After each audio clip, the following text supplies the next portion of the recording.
Bonjour tout le monde. Dans cette vidéo, nous allons faire cet exercice qui a été donné lors d'un brevet de mathématiques. Donc ici, nous allons calculer l'aire de la partie colorée ici.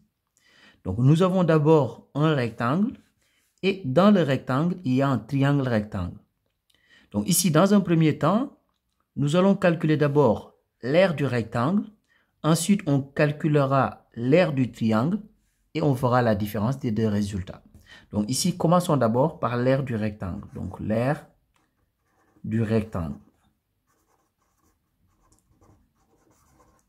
Alors, l'aire d'un rectangle, ce que je vais appeler ici l'aire du rectangle, je l'appelle ici A1. Donc, c'est tout simplement longueur fois largeur.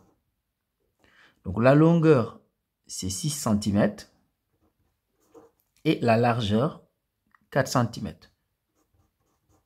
Donc, 6 fois 4, c'est égal à 24. Donc, A1, c'est-à-dire ce que j'ai appelé l'aire du rectangle, c'est 24 cm².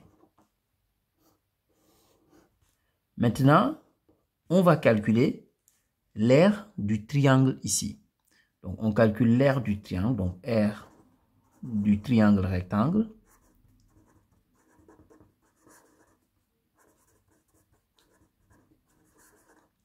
Donc, l'aire du triangle, je vais l'appeler A2. L'aire d'un triangle ici, c'est tout simplement base fois hauteur divisé par 2. Donc, ici, comme on a un triangle rectangle, la base et la hauteur sont tout simplement les deux côtés qui forment l'angle droit.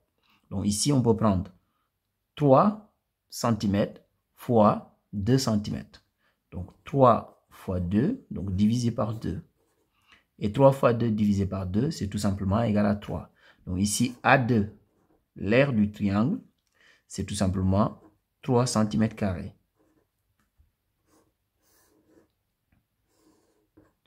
Alors, maintenant, on va calculer maintenant l'aire de la partie coloriée.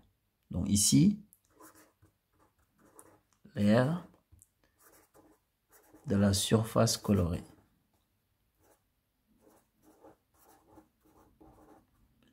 Donc, je vais l'appeler A.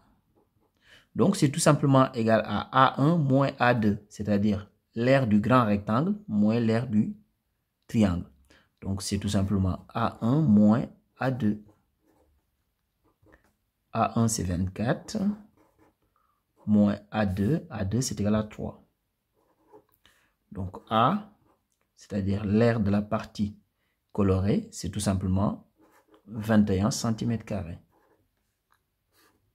Il ne faut pas oublier de faire une phrase réponse. Donc, il faut dire tout simplement que l'aire de la surface colorée est de 21 cm². Au revoir.